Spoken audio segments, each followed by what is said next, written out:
প্রিয় দর্শক শ্রোতা, শবে বরাত আগামী ৩ ফেব্রুয়ারি মঙ্গলবার। বলুন সুবহানাল্লাহ। মহিলাদের বাড়িতে নামাজ পড়ার সহজ নিয়ম এই শবে বরাতের রাতে, এবং সারা রাত কি আমল করবেন, কি আর নামাজ পড়বেন, জিকির আজগার তাসবিহ তাহলিল পাঠ করবেন তা বলে দেব, এবং ৮টি প্রশ্নর উত্তর জানব ইনশাআল্লাহ। এই রাতের ফজিলত হলো, নবীজি সাল্লাল্লাহু আলাইহি ওয়াসাল্লাম বলেছেন, 14 শাবান দিবাগত রাত যখন আসে তখন তোমরা এ রাত ইবাদত বন্দিগিতে কাটাও এবং পরের দিন রোজা রাখো, কেননা এদিন সূর্য হস্তের পর আল্লাহ রাব্বুল আলামিন দুনিয়ার আসমানে নেমে আসেন এবং আহ্বান করেন, কোনো ক্ষমা প্রার্থনাকারী আসো কি, আমি তাকে ক্ষমা করব? কোনো রিজিক প্রার্থনাকারী আসো কি, আমি তাকে রিজিক দেব? আসো কি কোনো বিপদগ্রস্ত, আমি তাকে বিপদ থেকে উদ্ধার করব? এভাবে ভোর পর্যন্ত আল্লাহ মানুষের বিভিন্ন প্রয়োজনের কথা উল্লেখ করে আহ্বান করতে থাকেন। বলুন না সুবহানাল্লাহ। প্রিয় দর্শক শ্রোতা, এই জন্য এই ৩ ফেব্রুয়ারি মঙ্গলবার পবিত্র শবে বরাতের রাতে কিভাবে নামাজ আদায় করবেন, কিভাবে জিকির আজগার করবেন, সম্পূর্ণ নিয়ম কারণ আপনাদেরকে বলে দেব। প্রিয় দর্শক, ১ নম্বর প্রশ্ন হলো, শবে বরাতের নির্দিষ্ট কোনো নামাজ আছে কি না, অনেকেই প্রশ্ন করেন। ২ নম্বরে, শবে বরাতের নামাজ কখন থেকে পড়া শুরু করবেন? ৩ নম্বর, শবে বরাতের নামাজ মোট কত রাকাত? ৪ নম্বর প্রশ্ন, শবে বরাতের নামাজ কি সূরা দিয়ে পড়বেন? ৫ নম্বর, শবে বরাতের নামাজের নিয়ত কি? ৬ নম্বর প্রশ্ন, এ রাতে আর কি নামাজ পড়া যাবে? ৭ নম্বর, ২ রাকাত বা ৪ রাকাত নামাজের পর কি আমল, দোয়া, তাসবিহ, জিকির আজগার করবেন? ৮ নম্বর, সর্বশেষ, কি নিয়মে মোনাজাত করলে আল্লাহ রাব্বুল আলামিন আপনার মোনাজাত দোয়া কবুল করবেন?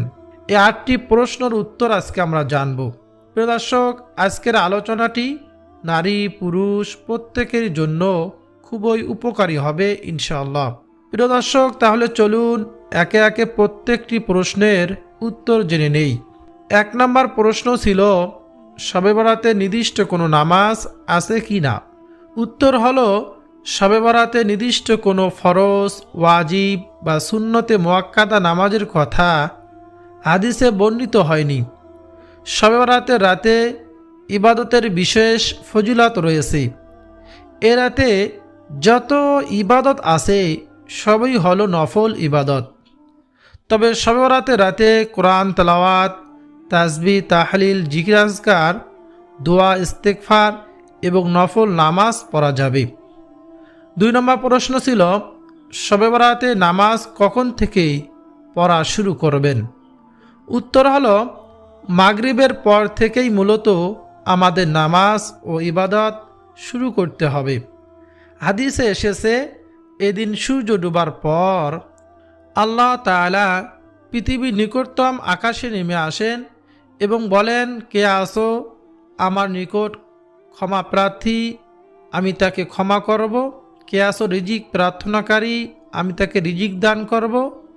কে আসো রোগ মুক্তি প্রার্থনাকারী, আমি তাকে রোগ থেকে মুক্ত করব, শিফা দান করব?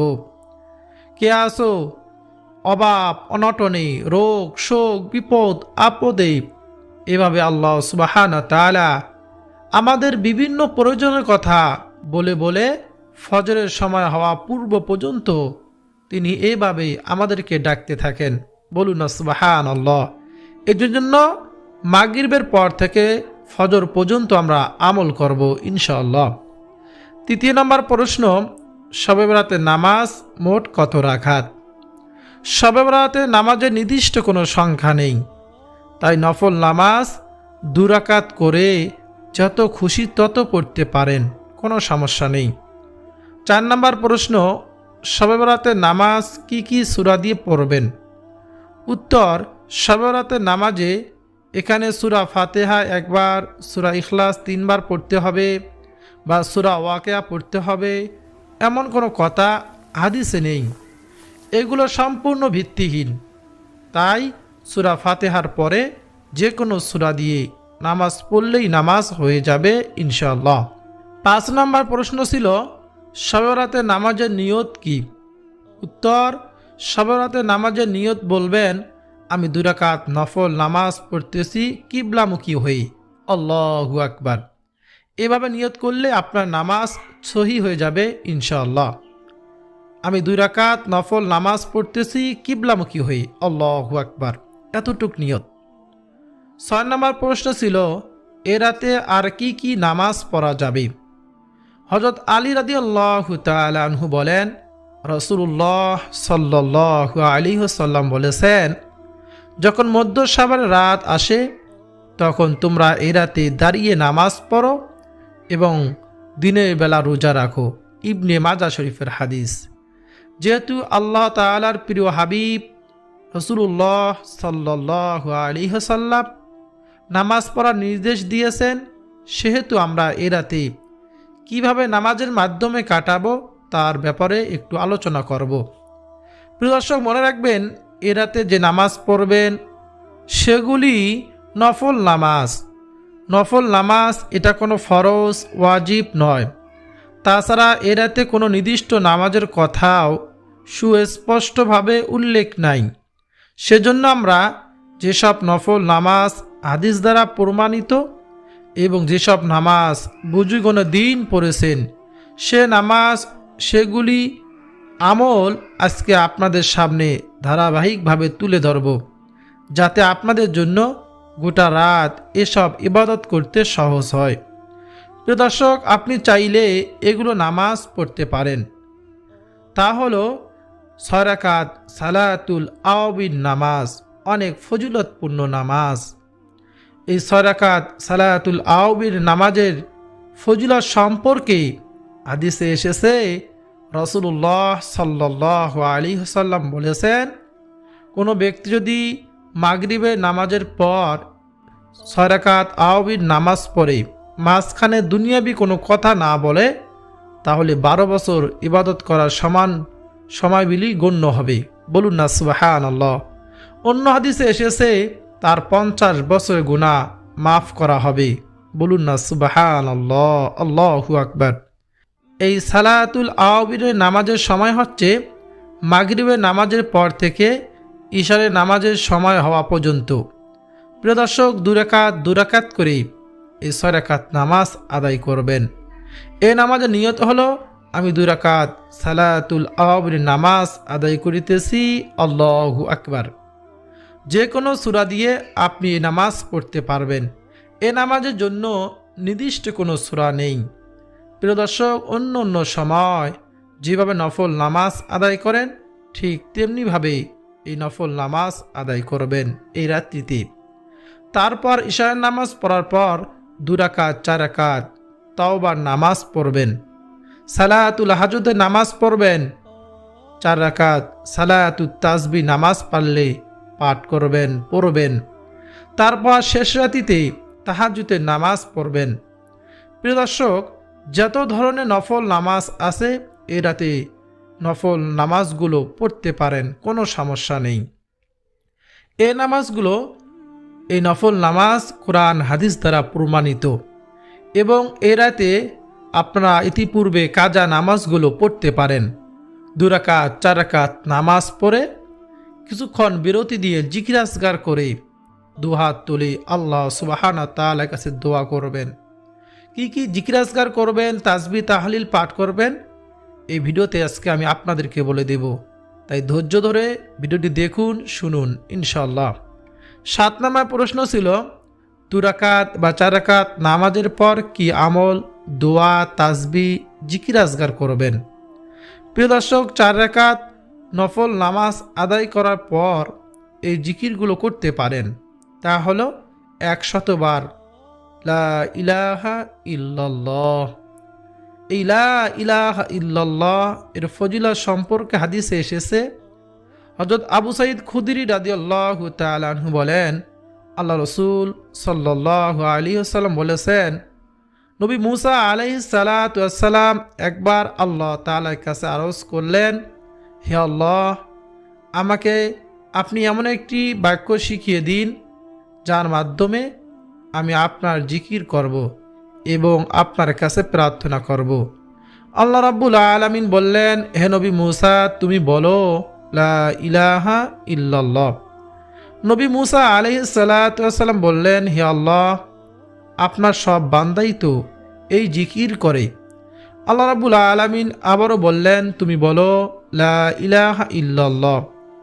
নবী মুসা আলাইহিস সালাতু ওয়াস সালাম বললেন, হে আল্লাহ, আপনি ছাড়া কোনো ইলাহ নেই, কিন্তু আমি চাইছি আমাকে বিশেষ একটি দোয়া শিখিয়ে দিবেন যা কেবল আমার জন্যই হবে।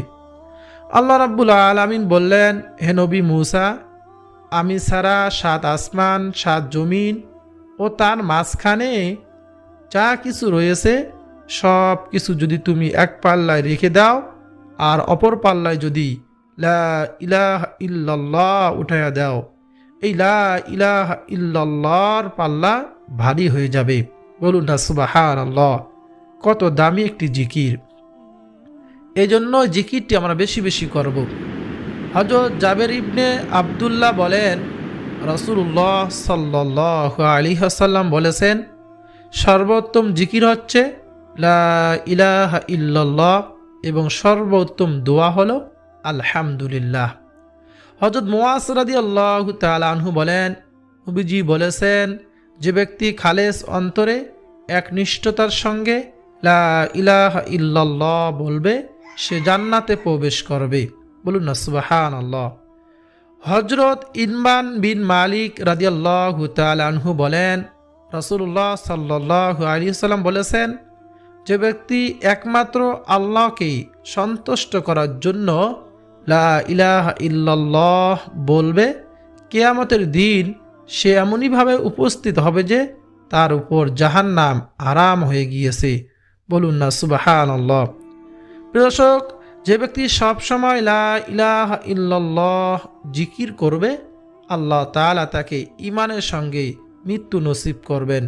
আল্লাহ তাআলা আমাদের সবাইকে লা ইলাহা ইল্লাল্লাহ জিকির করার মাধ্যমে মৃত্যুর সময় কালিমা নসিব করুন এবং জান্নাত লাভের তৌফিক দান করুন, আমিন।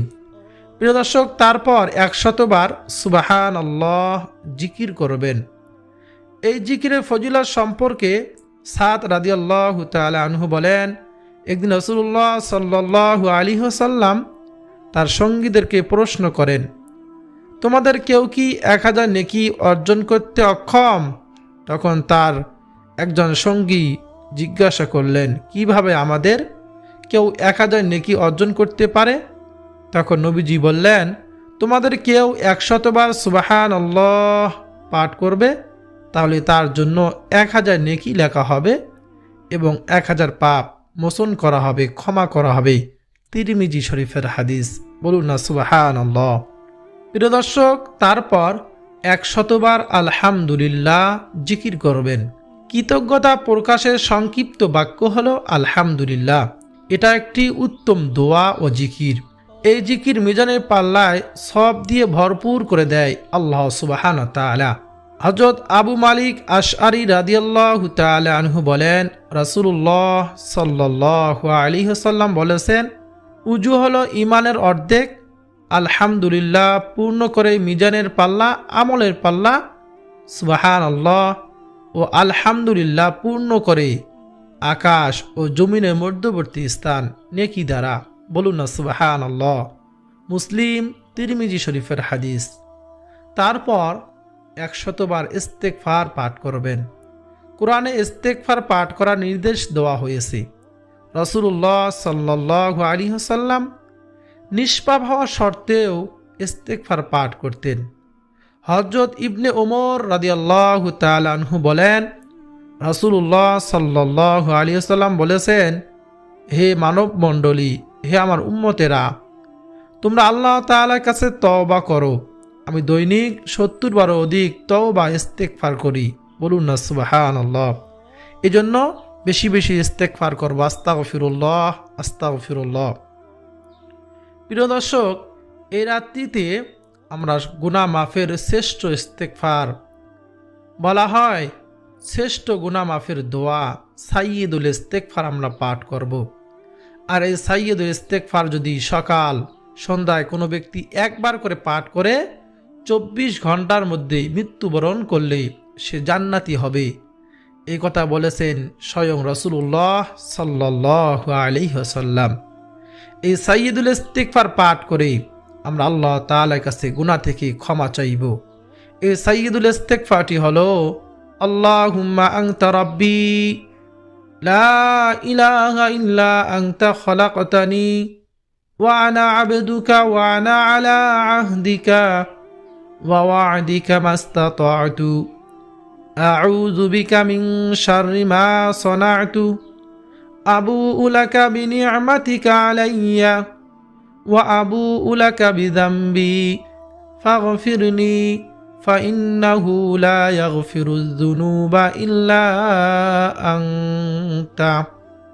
প্রিয় দর্শক, এই সাইয়্যিদুল ইস্তেগফার আপনার দেখেও পাঠ করতে পারবেন। মোবাইলে গুগলে গিয়ে সার্চ দেবেন সাইয়্যিদুল ইস্তেগফার, চলে আসবে। বাংলাদেশ উচ্চারণ দেখে আপনারা পাঠ করবেন ইনশাআল্লাহ। 5 নম্বর যে জিকিরটি করবেন তা হলো 100 বার আল্লাহু আকবার পাঠ করবেন। প্রিয় দর্শক, মহান আল্লাহ সুবহানাহু ওয়া তাআলা বরত্ব ও মহিমা বর্ণনা সর্বোত্তম শব্দ হলো আল্লাহু আকবার। এই শব্দের জিকিরে রবের সঙ্গে দীর্ঘ সম্পর্ক গড়ে তোলে। আবু হুরায়রা নবীজি প্রিয় সাহাবী বলেন, রাসূলুল্লাহ সাল্লাল্লাহু আলাইহি ওয়াসাল্লাম বলেছেন, সুবহানাল্লাহি ওয়ালহামদুলিল্লাহি ওয়ালা ইলাহা ইল্লাল্লাহু ওয়াল্লাহু আকবার। এটা বলা আমার কাছে পৃথিবীর সমস্ত জিনিসের চেয়ে উত্তম, বলুন না সুবহানাল্লাহ। এজন্য এই 4টি জিকির আমরা করব, সুবহানাল্লাহ, আলহামদুলিল্লাহ, ওয়ালা ইলাহা ইল্লাল্লাহ, আল্লাহু আকবার। প্রিয় দর্শক, তারপর 100 বার দরুদ শরীফ পাঠ করব। সব থেকে ছোট দরুদ সাল্লাল্লাহু আলাইহি ওয়াসাল্লাম। আর যদি পারেন দরুদে ইব্রাহিম পাঠ করার চেষ্টা করবেন। আমরা নামাজের মধ্যে যে দরুদটি পড়ে থাকি, আল্লাহ সুবহানাহু ওয়া তাআলা নবীর শানে দরুদ পাঠ করার হুকুম করেছেন। কোরআনে বর্ণিত হয়েছে, নিশ্চয় আল্লাহ ও তার ফেরেশতারা নবীর প্রতি দরুদ পাঠ করেন। হে মুমিনরা, তোমরাও তার প্রতি দরুদ পড়ো এবং বেশি পরিমাণে সালাম পাঠাও। সূরা আহজাব আয়াত নং 56। হযরত আনাস বিন মালিক রাদিয়াল্লাহু তাআলা আনহু বলেন, রাসূলুল্লাহ সাল্লাল্লাহু আলাইহি ওয়াসাল্লাম বলেছেন, যে ব্যক্তি আমার উপর একবার দরুদ শরীফ পাঠ করবে, আল্লাহ তাআলা তার উপর 10 বার রহমত নাজিল করবেন, 10টি গুনাহ ক্ষমা করে দিবেন, তার মর্যাদা 10 ধাপ বাড়িয়ে দিবেন। বলুন না সুবহানাল্লাহ, আল্লাহু আকবার। প্রিয় দর্শক, সর্বশেষ 8 নম্বর প্রশ্নটি ছিল, শবে বরাতের রাতে কি নিয়মে মোনাজাত করলে আল্লাহ রাব্বুল আলামিন সেই মোনাজাতকে কবুল করবেন। প্রিয় দর্শক, মোনাজাত করার সঠিক নিয়ম, মোনাজাতের প্রথমে আল্লাহ তাআলার প্রশংসা দিয়ে শুরু করতে হবে। আমরা অনেকেই অনেক দোয়া করে থাকি, আমরা বলি এইভাবে যে আমার দোয়া আল্লাহ তাআলা কবুলে করেন না। সঠিক নিয়মে তো মোনাজাত করতে হবে, সঠিক নিয়ম জানতে হবে। মোনাজাতের শুরুতে আল্লাহ তাআলার প্রশংসা দিয়ে শুরু করতে হবে। তারপর রাসূলুল্লাহ সাল্লাল্লাহু আলাইহি ওয়াসাল্লামের উপর দরুদ পাঠ করতে হবে। আল্লাহুম্মা সাল্লি ওয়া সাল্লিম আলা নাবিয়িনা মুহাম্মদ। এবং আপনি যে দরুদ পারেন সে দরুদে পাঠ করবেন। একদিন রাসূলুল্লাহ সাল্লাল্লাহু আলাইহি ওয়াসাল্লাম দেখলেন এক ব্যক্তি দোয়া করতেছে, কিন্তু সে দোয়াতে আল্লাহ তাআলার প্রশংসা ও রসুলের প্রতি দরুদ পাঠ করেনি। আল্লাহ রসুল সাল্লাল্লাহু আলাইহি ওয়াসাল্লাম তাকে লক্ষ্য করে বললেন, সে তাড়াহুড়া করেছে। অতঃপর সে আবার প্রার্থনা করল। নবীজি সাল্লাল্লাহু আলাইহি ওয়াসাল্লাম তাকে অথবা অন্যকে বললেন, যখন তোমাদের কেউ দোয়া করবে তখন সে যেন প্রথমে আল্লাহ তাআলা প্রশংসা ও তার গুণগান দিয়ে দোয়া শুরু করে, অতঃপর রসুলের প্রতি দরুদ পাঠ করে। এরপর যা ইচ্ছা আল্লাহ তাআলার কাছে প্রার্থনা করে। এরপরে নিজের পছন্দ মতো নিজের জন্য বা অন্যের জন্য দুনিয়া বা আখেরাতে যে কোনো কল্যাণের জন্য দোয়া করতে হবে। প্রিয় দর্শক শ্রোতা, প্রথমে নিজের গুনাহ মাফের জন্য, নিজের কল্যাণের জন্য দোয়া করে। এরপর বাবা মা, পরিবার পরিজন, আত্মীয় স্বজনদের জন্য, সকল মুসলমানদের জন্য দোয়া করা ভালো। সবচাইতে কম কথায় সবচাইতে বেশি প্রার্থনা করার দোয়া রাসূলুল্লাহ সাল্লাল্লাহু আলাইহি ওয়াসাল্লাম খুব বেশি এই দোয়াটি পাঠ করতেন। নবীজি সাল্লাল্লাহু আলাইহি ওয়াসাল্লামের অধিকাংশ দোয়া হতো রব্বানা আতিনা ফিদ দুনিয়া হাসানা ওয়া ফিল আখিরাতি হাসানা ওয়া কিনা আযাবান নার। অর্থ হলো রব্বানা আতিনা ফিদ দুনিয়া হাসানা, হে আল্লাহ আমাকে দুনিয়ার কল্যাণ দান করুন, ওয়া ফিল আখিরাতি হাসানা, আখিরাতের কল্যাণ দান করুন, ওয়া কিনা আযাবান নার, আমাকে জাহান্নামের আগুন থেকে রক্ষা করুন। বলুন না সুবহানাল্লাহ, আল্লাহু আকবার। প্রিয় দর্শক, কত সুন্দর অর্থ। আমরা এই জন্য এই দোয়াটি আমরা বেশি বেশি করব। রব্বানা আতিনা ফিদ দুনিয়া হাসানা ওয়া ফিল আখিরাতি হাসানা ওয়া কিনা আযাবান নার। এবং পিতামাতার জন্য দোয়া করব রব্বির হামহুমা কামা রব্বায়ানি সগীরা। প্রিয় দর্শক, অবশ্যই আমরা এই আমলগুলো করব, এই নামাজগুলো পড়ব। আর অবশ্যই আমরা ইশারের নামাজ এবং ফজরের নামাজ জামাতে আদায় করব। নবীজি বলেছেন ঈশা এবং ফজর নামাজ জামাতে আদায় করলে আল্লাহ সুবহানাহু ওয়া তাআলা সারা রাত ইবাদত করার সওয়াব তার আমলনামার মধ্যে দিয়ে দিবেন। বলুন না সুবহানাল্লাহ। আল্লাহ তাআলা আমাদের সবাইকে শবে বরাতের রাতে ইবাদত বন্দেগীর মাধ্যমে অতিবাহিত করার তৌফিক দান করুন। সারা বছর এই আমল অব্যাহত রাখার তৌফিক দান করুন, আমিন।